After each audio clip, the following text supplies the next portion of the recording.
2 years ago, I was scrolling through Instagram and I saw this photo of this dude, and he was on horseback and he had this giant golden eagle on his shoulder. Instantly, I was like, where in the world is this? And I figured out that it's a type of people who live in these super remote parts of Western Mongolia. 2 years later, we just landed in Ulaanbaatar and we're doing it. Guys, push harder, man! What direction did we even drive? I don't know.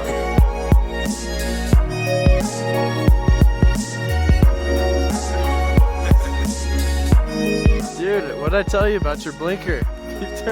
Stop forgetting that.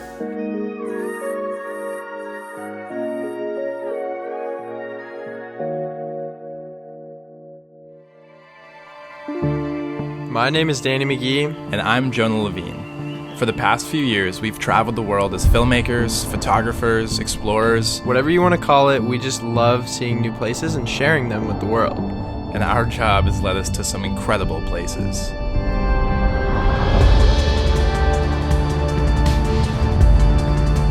In most parts of this planet, the path has been paved. It's become harder and harder to avoid big hotels, scheduled tours, and a million hashtags. But if you look hard enough, there are still places out there that are untouched, raw, and real. Places with stories worth telling. In this series, we venture to all corners of the earth to tell those stories, no matter how far and wide.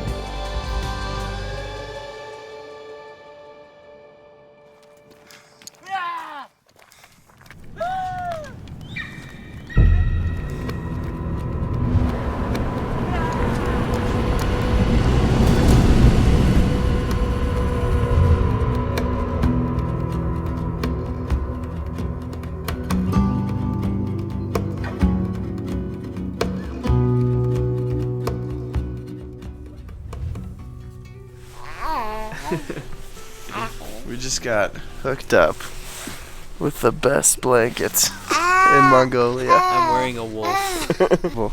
Yeah. He's got my toe. Huh? I can't see him, he's got my big toe. This is not gonna help sleep happen.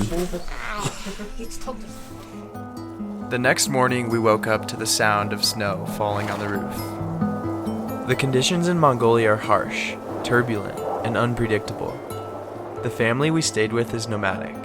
4 times during the year, they pack up everything they own and move so their animals have fresh grazing grounds. Despite the conditions, they find a way to not only survive, but thrive.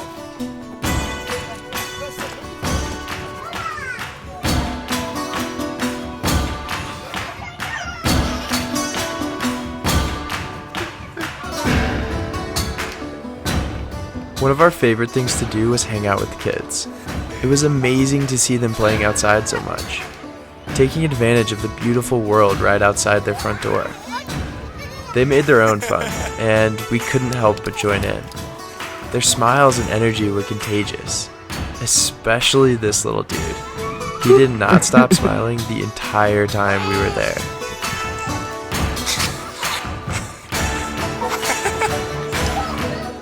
But, as it goes with travel, we had to move on. The Eagle Festival at Lake Tolbo was waiting for us. So we're packing up the car right now. We've got about a 3-hour ride to the Eagle Festival.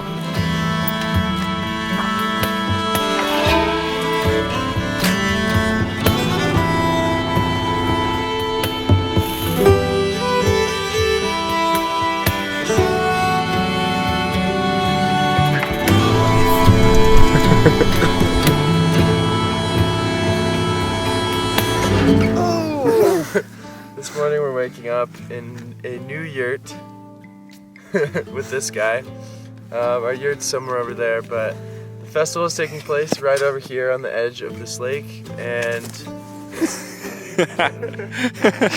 and while we're here for the festival, we're just gonna be staying with a new family. This guy.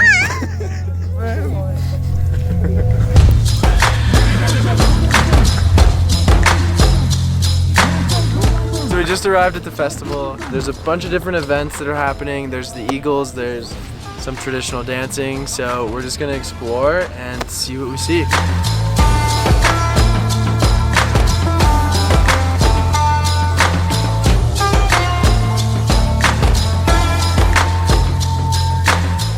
Altai Eagle Festival is held once a year. Eagle hunters from all over Western Mongolia gather to pit their eagles against one another. The eagle hunters call their eagle and are judged on the speed, precision, and elegance of the flight.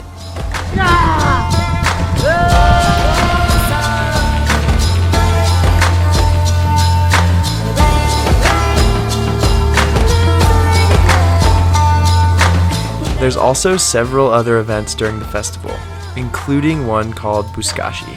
Competitors on horseback play tug-of-war with a decapitated goat. Yeah, we know. Alright, let's switch it over to goat B. Goat A is in 3 pieces. And this is the time to kill goat C, just in case goat B gets ripped.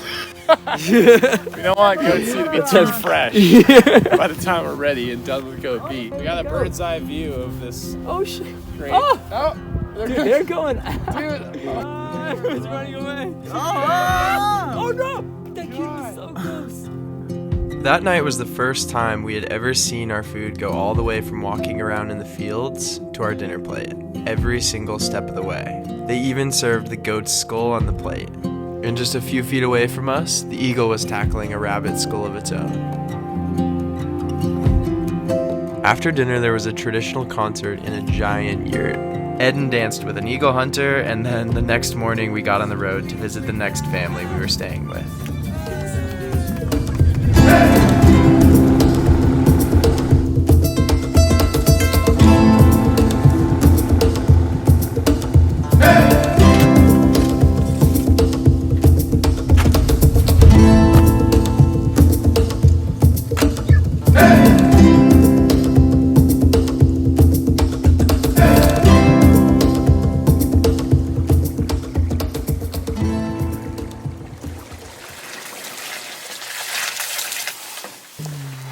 How's your guys' bread? Dude, it's ridiculous. I can't eat anymore. Couldn't eat another bite. Not one more bite. Oh my god. Finish. We have just been refilled. Because if you don't finish this, you cannot stand up stage. I can't even look at it, man. Thrown up? Yeah. Yeah, me too. For breakfast the next morning, we had, drum roll, more bread, and then explored the area around the yurt. What's going on over there? Alright, so I guess it's a good way to insulate their house, but this whole roof is dried cow shit. Pretty cool. Later that morning, we saddled up for our last eagle hunt. It was also our last ride on the horses, so naturally we took advantage of it.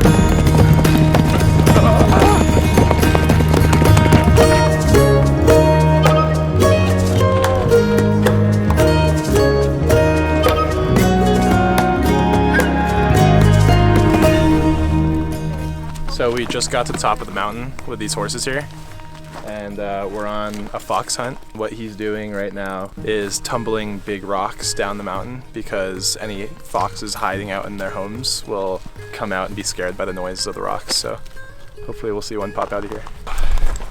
Nothing here, so we're gonna go check out the next spot, see if there's anything there.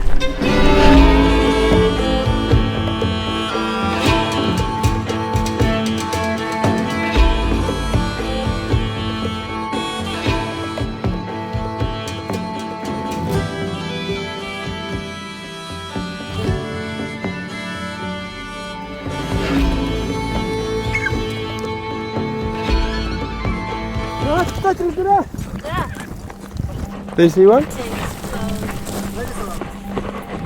Think you got one. So apparently, when we were up on the hill, he launched the eagle. It came down to swoop on an animal, and it ran right into this hole. We'll see what comes out of here and if we can get it. Oh, I see it.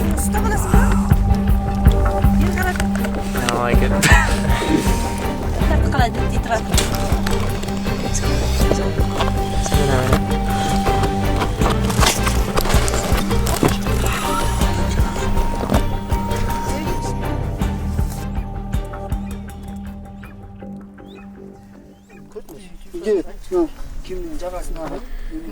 So he was able to get it out of the hole, but in the process ended up choking it. which was kind of hard to watch. You could just like slowly see it dying. The main thing I'm thinking is like why we feel so much more empathy for an animal like this, but like it's no different from the goat we saw get slaughtered yesterday, you know? I guess I'm just reminding myself that this is what people have done for thousands of years to stay alive. And you know, they use the pelt, they use so many different parts of the animal that will help this family down in the valley survive. So I guess that makes me feel a bit better about it, but it still doesn't make it pleasant. In our position, it's really hard to judge and say like they shouldn't have killed it, because like killing animals like that, their life depends on it. So we're gonna go back to camp and yeah, see what they end up doing with it.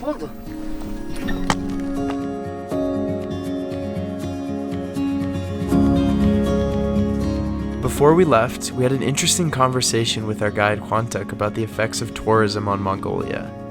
We asked her how the culture had been affected as more and more tourists venture into the country. It's common to think that as tourism increases, traditional culture gets pushed aside. We've personally seen this happen in many places around the world. But to our surprise, Hwantuk didn't see it that way. Her response was quite the opposite. She described the world as being in a constant state of change. The internet, cell phones, and limitless information at our fingertips is changing the fabric of our existence. Even the most remote places on Earth feel that change.